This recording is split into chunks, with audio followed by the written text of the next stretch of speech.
पुढची कन्सेप्ट शिकायची ती म्हणजे फ्रिक्वेन्सी. मित्रांनो, या ठिकाणी फ्रिक्वेन्सी म्हणजेच काय, तर एका सेकंदामध्ये एका पॉइंट मधून किती तरंग त्या ठिकाणाहून पास होतात ते म्हणजे फ्रिक्वेन्सी.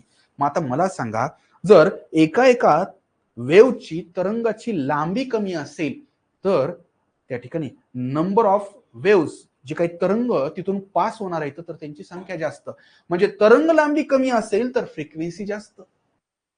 अगदी साधं उदाहरण जर म्हटलं तर या ठिकाणी एक रेल्वे आहे, एका रेल्वेची लांबी आहे 100 मीटर आणि दुसऱ्या रेल्वेची लांबी जी काही आहे तर ती 200 मीटर आहे. मित्रांनो, दोन्ही रेल्वेचा जो वेग आहे तर तो सारखाच आहे.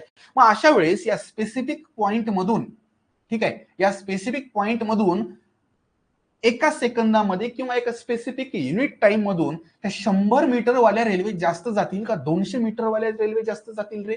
तर 100 मीटर वाल्या रेल्वे जास्त जातील. का बरं? कारण ह्याची लांबी कमी आहे, दोघींचा वेग तर सारखाच आहे ना. मग आता अशा वेळेस या ठिकाणी 100 मीटर आणि 200 मीटर ह्याची तुलना आपण वेव्हलेंथशी करू शकतो. पहिलीची वेव्हलेंथ कमी आहे, दुसरीची वेव्हलेंथ जास्त आहे. याचा अर्थ वेव्हलेंथ कमी म्हणजे नंबर ऑफ वेव्हज ज्या पास होणार आहेत तिथून तर त्या जास्त असणार. म्हणजे एकंदर एका सेकंदात एखादं कंपन किती वेळा होतं ते म्हणजे फ्रिक्वेन्सी आणि ह्याचं युनिट जे आहे तर ते हर्ट्झ आहे.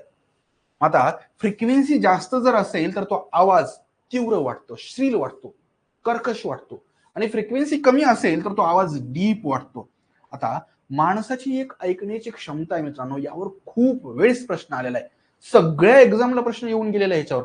माणसाच्या आवाज ऐकण्याची क्षमता कोणत्या रेंज मध्ये असते तर ती आहे 20 हर्ट्झ ते 20,000 हर्ट्झ. म्हणजे आपल्याला 20 हर्ट्झ पेक्षा कमी फ्रिक्वेन्सीचा आवाजच ऐकू येत नाही आणि 20,000 हर्ट्झ पेक्षा जास्त फ्रिक्वेन्सीचा आवाज ऐकू येत नाही. आपली रेंज जी आहे तर ती 20 ते 20,000च्या दरम्यान आहे. याच्यापेक्षा कमी ऐकू येत नाही, त्रास होतो असं नाही, ऐकूच येत नाही. आणि 20,000 हर्ट्झ पेक्षा जास्त आवाज ऐकू येत नाही.